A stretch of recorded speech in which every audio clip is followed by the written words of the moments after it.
আমার মেয়ের যদি 1 টাকা কারো কাছে খায়ে থাকে, প্রমাণ দিতে পারে, রাজনীতি থেকে সন্ন্যাস গ্রহণ করব, আমার মেয়েকেও আমি রাজনীতিতে আসতে দিব না। আমার মেয়ের শিক্ষাগত যোগ্যতা সম্বন্ধে জানেন, কিন্তু আমার মেয়েকে আমি অপশন দিই, স্বাধীনতা দিই, তুমি কি করবা?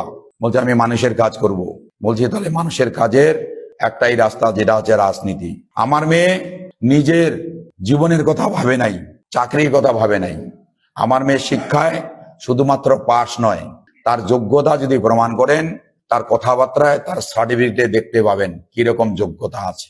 আজকে ওরা যে কথা বলছে, আমি পরিবারটা থেকে আমার মেয়েকে জেলা পরিষদে নিয়ে আইসে স্বজন পোষণ করছি। আমার মেয়ের যদি 1 টাকা কারো কাছে খায়ে থাকে, প্রমাণ দিতে পারে, রাজনীতি থেকে সন্ন্যাস গ্রহণ করব, আমার মেয়েকেও আমি রাজনীতিতে আসতে দিব না।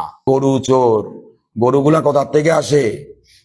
যে গরুগুলা নিয়ে আসে, ওই গরুগুলো আমাদের এখানকার পরিবেশের বড় বড় শিং, উঁচা উঁচা গরু কোথাকার? হরিয়ানা, রাজস্থান, উত্তরপ্রদেশ। কার দখলে? বিজেপির। সেই গরু কোথায় যায়? সেই গরু বাংলাদেশে ঢুকে কি দিয়ে? বর্ডার। গরু তোমার রাজস্থান তোমার দখলে, উত্তরপ্রদেশ তোমার দখলে, হরিয়ানা তোমার দখলে। তুমি গরু চুরি করে বাংলাদেশে ঢুকাচ্ছ, বর্ডার তোমার, গার্ড তোমার, গরু তোমার। আর চোর হচ্ছে আমাদের অভিষেক বন্দ্যোপাধ্যায়, চোর হচ্ছে কৃষ্ণ দাস। হ্যাঁ, চোর হচ্ছে কৃষ্ণ দাস। ওগুলো আমাদের বেঙ্গলের গরু। বেঙ্গলের গরু অত বড় সিং হয় না, অত বড় সিং হয় না বেঙ্গলের গরু। উত্তরপ্রদেশ থেকে এতগুলা রাজ্য পার হয়ে আসলো, তখন তোমাদের চোখে পড়ে না? বর্ডারে যখন পার করতেছো, বিএসএফ তখন ধরে না? হ্যাঁ, রোহিঙ্গা যখন ঢুকে তখন তোমরা ধরতে পারো না? তোমাদের তো বর্ডার। কয়লা কার দখলে? কয়লা কি রাজ্য সরকার দখলে? চুরি করে মাল তোমরা বিক্রি করবা আর দোষ দিবা পড়শির।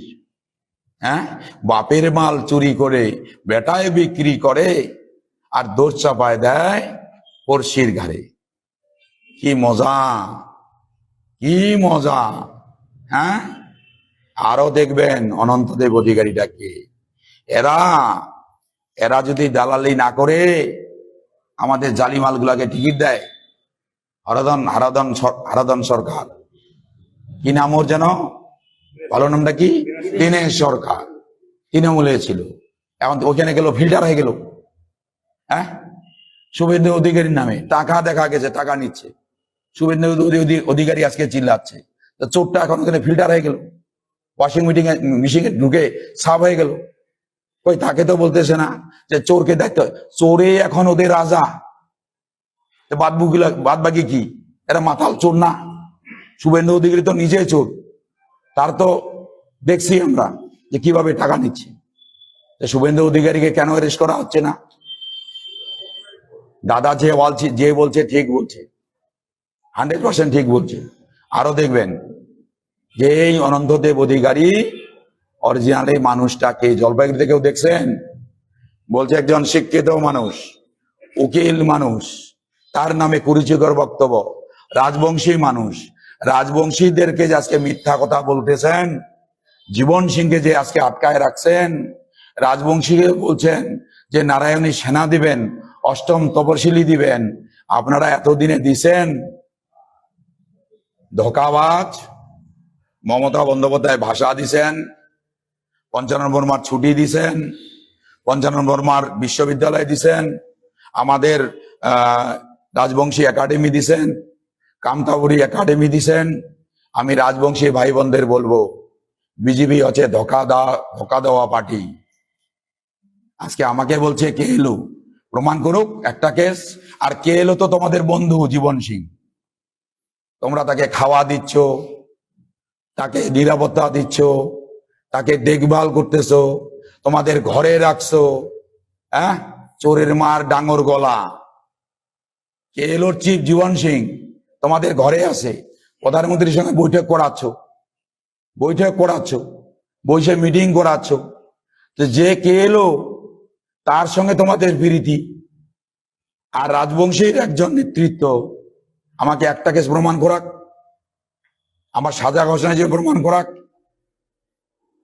আর জীবন সিং সে যে কে এলো, সে আত্মসমর্পণ করলো, তাকে আজকে তোমরা মাছ মাংস খাওয়াচ্ছ, ঘরের মধ্যে রাখছো, তাকে মুক্তিও দিচ্ছ না, ছাইরেও দিচ্ছ না, রাজবংশীর কাজও করতেছ না, রাজবংশের ভোটটা মিথ্যা বলে বলে নিচ্ছ। মিথ্যাবাদীর দল, মাতালের দল, বাজে কথা বলে 100% বলবে, 100% বলবে। এখন গায়ে লাগে না? তোমরা যখন দিদিকে বলো হ্যাঁ চোরের রানী, তখন তো তোমাদের মুখে বাদে নাই যে একটা মুখ্যমন্ত্রীকে এভাবে গালি দেওয়া যায় না। একটা মুখ্যমন্ত্রীর চেয়ার আছে, তাকে তো গালি দেওয়া যায় না। তোমরা কখনো মাপ নিছো? মাপ চাইছো? মুখ্যমন্ত্রী প্রমাণ করার পরে চোর বলা যায়, প্রমাণ করার আগে কাউকে চোর বলা যায় না। কিন্তু ওদের কাছে অনেক চোর, অনেক যারা রেপ করে, রেপটিস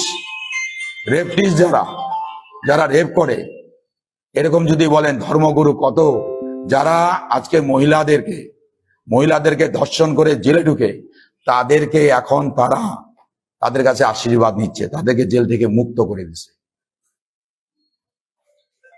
ধন্যবাদ, নমস্কার আপনাদের এই সহযোগিতা করার জন্য এবং সঠিক বার্তা মানুষের সামনে তুলে ধরার জন্য। সাং কথার অর্থ হচ্ছে সত্য, বাদ কথার অর্থ হচ্ছে কথা। সত্য কথা যারা প্রচার করে তাদেরকে বলা হয় সাংবাদিক। তাই সত্য কথাটা প্রচার করবেন, বাংলায় যেন ফিরিঙ্গি ঢুকতে না পারে। ইংরেজ যেমন ঢুকে আমাদের 190 বছর পরাজিত করে রাখছিলেন, আজকে এই গুজরাটিরা যদি ঢুকে আরো আমরা বাংলা পরাধীন আমাদের আসবে। তাই আমরা বাংলাকে আর পরাধীনতার করতে দিব না। আমরা একটা কথাই বলি, যে কথাটা হচ্ছে যে গানটা